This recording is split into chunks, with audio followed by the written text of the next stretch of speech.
deserve naman daw ni Sophie at saka ni Alima na pumunta sa Pilipinas. Kasi Kuya Beljun,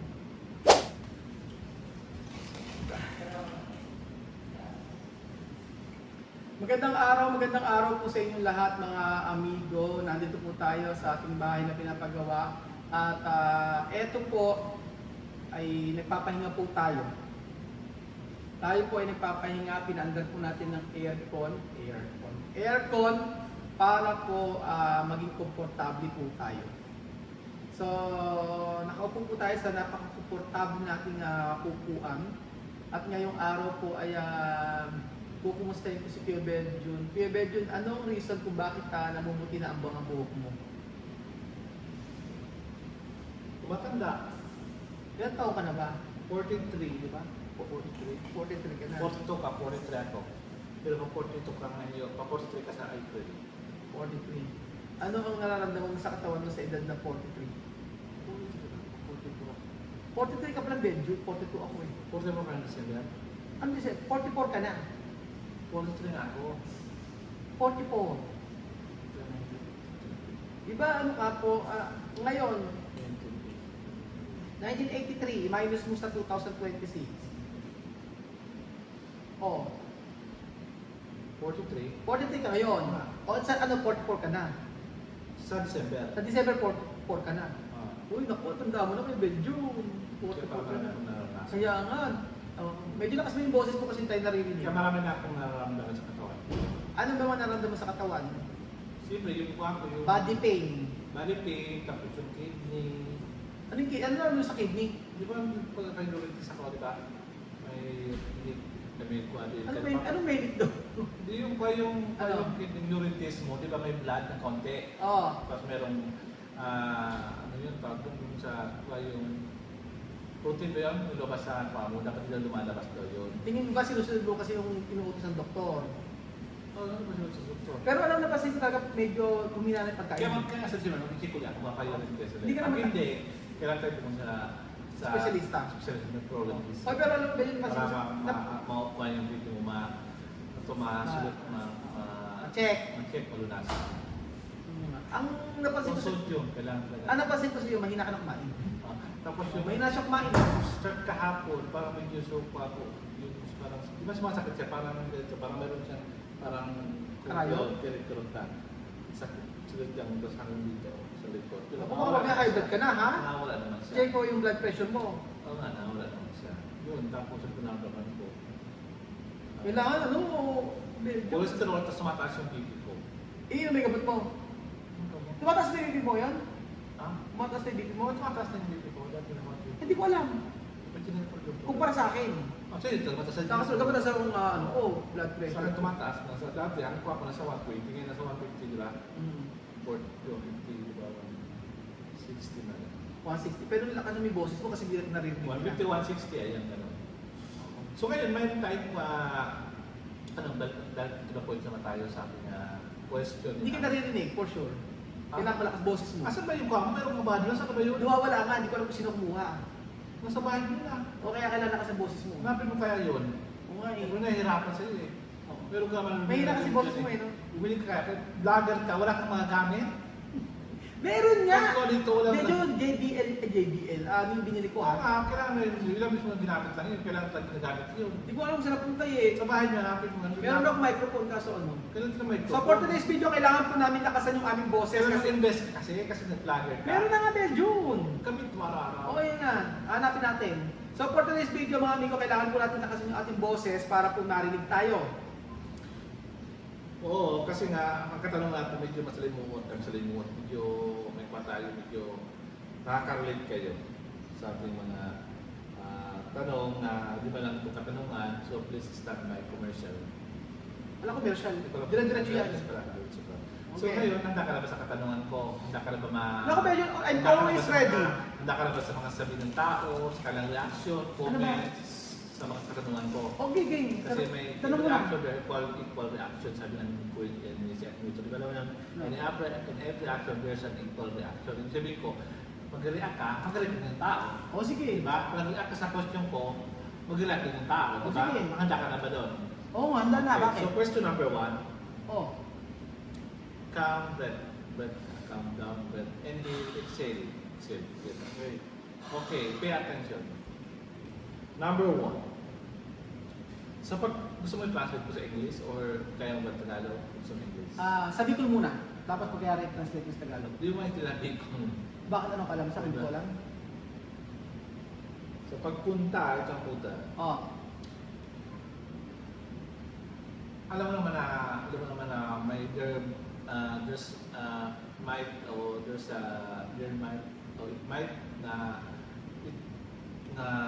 it might that we can get Tagalog lang medyo please. Please Tagalog. Please Tagalog. Right? Tagalog na lang. So my question is in Tagalog para maintindihan mabuti at sa ating mga nanonood niyo para maintindihan sa pagpunta, ating you already know sa pagpunta nila. Sa pagpunta, kung patuloy man, pagpatuloy ng tuloy, kung punta mo dito sa Pilipinas, handa ka na ba sa big responsibility? You have two family na pagpunta dito. Your first family, and ito na ngayon parang pamilya mo. Yung pag sa... Anong tanong mo? Handa na ako sa? Handa ka na ba sa pagpunta na Magkaroon ng responsibilidad. responsibilidad? Again, responsibility again. Oo, handa ako sa responsibilidad. Kaya nga lang, yung responsibilidad na sinasabi natin yun is mas less kaysa dati. Kasi dati, lahat sila. Sobrang dami nila. Pero ngayon, mababawasan naman at mas kaya natin yung responsibilidad. Like, ako naman, nagsasabi lang naman ako ng totoo na yun lang yung kaya kong responsibility right now. Hindi yung lahatan talaga sila. So, nag-base lang naman kasi ako sa kakayanan ko sa ngayon. O, yun. So, addition po to, di ba, pang responsibility na babasa dito, siyempre, kung ano ba sa mga nanonood, sa mga subscriber natin, handa ka na ba na sumakit ang ulo mo? Kung sarili mo. Handa na raw ba ako na sumakit ang ulo ko? Sumakit sa ulo? Normal naman sa buhay yan. Hindi na, may natutunan ka ba on the past Oo. 2 years ago, nung pa sila. Ano ba, paano approach ang ibibigay mo sa kaila ngayon sa second time, ngayon sa pagpunta dito? Ano na kasi- Same pa rin ba? The same o may bago naman ngayon? Hindi kasi Belgium, nung time na pauwi na sila dito sa Pilipinas, yung mga bata okay na. Naka-adjust na. Nakikinig sila sa akin. Walang problema. Ganon. Kumbaga parang yung sakit ng ulo na sinasabi is tapos na ako sa part na yon kasi okay na sila eh. Kumbaga nakapag-adjust na sila. So kung may sakit ng ulo pa man na ako na mararanasan sa kanila, ay normal. Bata at sila ay namumuhay at mga teenager yun. mga teenager. Oo, may magdadaanan. Stage of growing up. Pero isang natutunan ko dito ay dapat kausapin sila ng maayos. Hindi nakasigaw. Paano, like ko ba? Ba't sigaw ba? Hindi naman nga, sinasabi ko lang. Oo. Kasi hindi nagsisigaw na naman. Kailangan hindi mo talaga sisigawan, hindi ka magagatal. Kailangan kalma lang. Ganun. Dati ba kayo, ang klase pag-sabi lang sa kanyang lakas ng boses mo, nasigawan mo ba sila? Oo, dati malakas ang boses ko na parang akala na galit ako, pero normal ko yun. Kasi nakuha ang mga pasmago. So, regarding on sa bata na, what about naman sila? Ano yun? Paano naman si Apro? Same. Same. Same. Kasi ang pinag-usapan mo na, bata. Paano yung nanay? Bata, yung nanay, magbabakasyon lang naman dito, isang buwan lang naman dito, natural, di masaya lang Sa natin. yung bakasyon ba, confirm naman babalik pa sila after the bakasyon? Oo, After bakasyon? Na isa. Siya papayag siya na umuwi? Of course, uuwi siya kasi... Sa pagkatilawan niya. Yes, kasi sure na babalik siya kasi si Sophie at si Elima iwanan niyo nun. Before, dati, ay sabi ko mag-extend pa, ayaw niya na mag-extend kasi nga dahil sa yung dalawang anak niya ay nandoon po at maiwan. O, hindi niya pwede nga ipaalaga yung mga bata niya, yung mga anak niyang bata doon. Kasi si Sophie at Alima ay bata pa. Hindi niya kayang iwanan. Okay, then sabi mo yan. So, ang palang question is, sa palagay mo magiging maayos na ang mga bata sa Pilipinas? Magiging tanong niya is magiging maayos na ba yung mga bata sa Pilipinas? Yes, 100% maging maayos. Kasi nung muling mga days nila din sa Pilipinas, makita ko talaga kung gaano sila kasali sa Pilipinas na hindi nila ipagpapalit yung Pilipinas kumpara sa pagbalik nila doon. Alam naman natin yun, umiyak yung mga bata di ba? So, sure yun na okay naman. So, talagang ang main purpose ng mga bata kaya dito ay paano paralin. Aralin. Pagtapos ng Pag-aral talaga. Oo, hindi para maglibot, para Sarap. magpakasarap. Pa nagpapaaral ka kung yung mga magulang, ang magulang ng bata, at yung tayo ng biological mother, kailangan ikaw may responsibility, di ba? Pag may responsibility ka sa isang bata, lalo pag may mga requirement na kailangan, di ba yung mga documents? Yeah. Pwede ka na ba sa mga ganung mga documents na Siyempre, kailangan pagpunta nila dito lahat documented. And then dapat ay may mga pirma, may mga abogado o may abogado, may mga documents, lahat-lahat legal. Kasi mula nung pumasok sila dito sa Pilipinas, dati-dati pa lahat ng legal. O wala tayong lahat ng requirements ay inayos natin. Option 3 magulang naman nun. Oo. Ngayon, in case yung magulang umuwi sa lugar nila, iwan yung bata under your responsibility, under your sponsorship. Mm. So I think kailangan siguro ng permit or Lahat naman medyo being a guardian. kailangan yun sa abogado. Basta Abogado sa government. Pupunta ka kailangan sa government, pero kailangan diyan meron pa rin sa abogado yan. Lahat yan consent ng magulang na pwede mo siya i-apply. Nag-usap kami ni Chamami about yan. At okay naman. Pagpunta rito, tsaka namin naayusin na. Letter of consent, letter of sponsorship and guardianship, and basta you can ask them in the BI. Ano pa ang questions niya din? Para okay, smooth yung pag-alaga. Ano pa?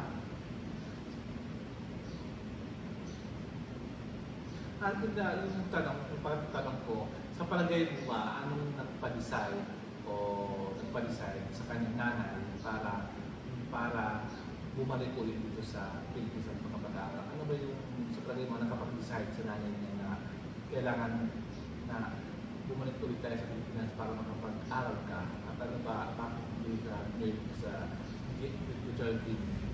Ano raw ang nakapag-decide kung bakit kaya bumalik sila sa kaya nakapag-decide kay Mami para bumalik sila sa Pilipinas. Ito mag-aaral yung bata. Simple ang nakikita ko diyan. Ang nakapag-decide kay Mami is kung paano sila namuhay muli na sila lang na hindi ako kasama. At in reality, real talk, iba ang buhay doon kumpara ng kasama nila ako. Dahil pagkasama nila ako, lahat ng ipinoprovide natin para sa kanila. Pero nung sila na lang, ay kailangan niyang kumayod, kailangan niyang, at syempre, iisipin niya na ganito na lang ba ang magiging buhay namin. Kakayod ako, makakabili ko ng pagkain namin, and after that, ano ang mangyayari sa mga anak ko. Yun ang nakita ko nakapagpa-decide sa kanya at makita niya na iba ang pag-aaral dito kumpara sa binalikan nila. O yun ang nakita ko. Kasi sa lahat ng mga nangyari po, marami din siyang natutunan. Tapos isang taon sila nakapag-isip-isip, di ba? 1 year. Isang taon. Almost 1 year sila nag-isip-isip. Di ba hindi isang taon? Nakapag-isip-isip. May pag-isip sila na gano'n. 2 years na nga, di ba? Yun. So, mga aking apat na katanungan sa iyo, Roel. Paano pala yung dalawang chikiting, si Alima, si Sophie, at Antoy at akong din na isasama ng siya may mapunta rin sa So, ano yung i-deserve naman nila na mapunta sa Philippines. Ano yung reaction about it? Unfair naman daw kay Alima at kay Sophie yung hindi sila papunta din sa Pilipinas at doon muna sila mag-i-stay. Deserve naman. Pero deserve naman daw ni Sophie at ni Alima na pumunta sa Pilipinas. Kasi Kuya Beljun, para sa akin, yung unang attempt or first time na pumunta sila dito ay malaking responsibility yon. Tapos, nung sila ay umuwi sila sa Equatorial Guinea, syempre, at gusto nilang bumalik, ay hindi naman ganun kabilis. Pero, ang nakikita ko kasi doon ay para naman maipakita o malaman ng kanyang mga kapatid, like si Nisma, si Vivian, si Amir, na meron silang mga kapatid na naiwan doon. At in the future, kapag meron na silang kapasidad ay natulong sa kanyang mga kapatid, sila na ang bahala. O gano'n. Or kapag kaya ko na lahat sila ay pupunta dito, madali naman akong kausap. Pero, kaya makapagtapos muna ni Sela. yun. Susunod naman ang papaaral, di ba? Oh, yun. College, maraming pag-college course lang. Oo, yun. Student visa, kung sila mag-apply dito. Iba yun. Iba, syempre, kapag For schooling. pagka nakarating na sila dito at nakatapos na ng pag-aaral, pwede na tulungan yung kanyang mga kapatid. Yun yung nakikita ko na possible na pwedeng mangyari. Yun po mga amigo. Pero syempre, deserve ng dalawang bata, syempre matatalino. Pero isipin nyo rin po yung kapasidad ko at kakayanan ko at yung gusto ko lang at yung nasa puso ko na pagtulong. Ano, meron ka pa? Yung last na katanungan, Ano? yung last na video, wato sa akin na pag-vlog. Ano? Maraming issue na binabato sa iyo, yung una yung exploitation, child abuse, tapos na yung dapat na ginagamit mo daw sila for your own goods, di ba? For your sarili mo lang. So paano madidipinsahan yung ganyang mga akusasyon laban sa iyo? Kasi ako na sa iyo at yun sa iyo kasi sa akin ang puro man sa akin ang probation ng sakit sa iyo kasi galing na to yung mga pananila. Paano ko dedepensahan yung mga ginagawa nilang issue about sa Oh, yun akin? na. Ayan, Kasi paano papasok na naman yan, di ba? marami naman yan, for sure. Paano ko dedepensahan? Siguro, tingnan nyo na lang po yung mga gagawin natin para sa kanila. Kung saan sila mag-aaral, kung anong mababago sa kanila, ano yung improvement sa kanila sa pakikisalamuha, at yun ay hindi nabibili ng pera. Hindi nabibili ng pera, hindi na ibabayad.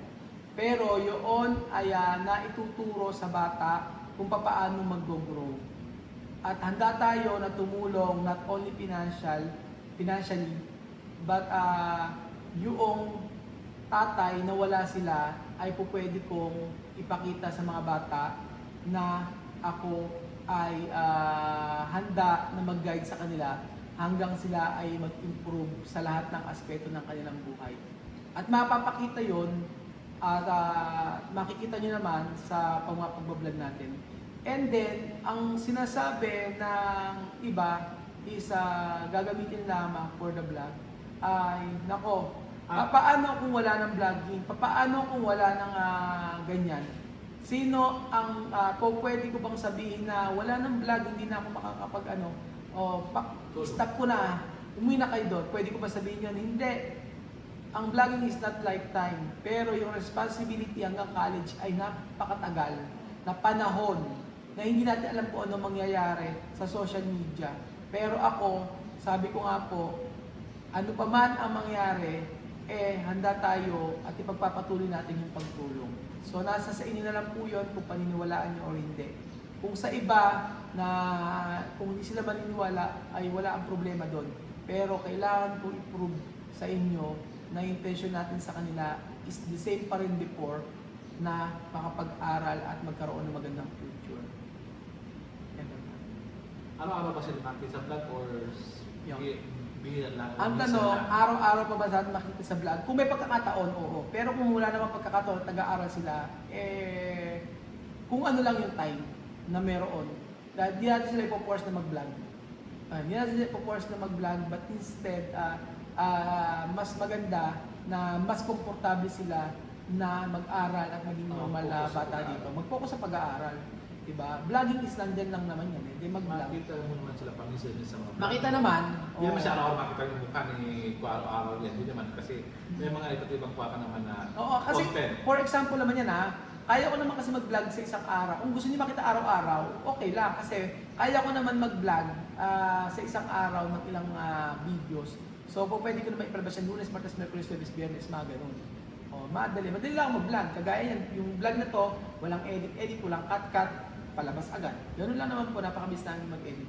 So, mahaba po yung usapan namin, pero Kuya Belyo, kailangan na natin magpaalam siguro dahil marami pa tayong gagawin. So, maraming salamat sa mga katanungan mo at sa susunod, gusto ko ikaw naman ang tanongin ko.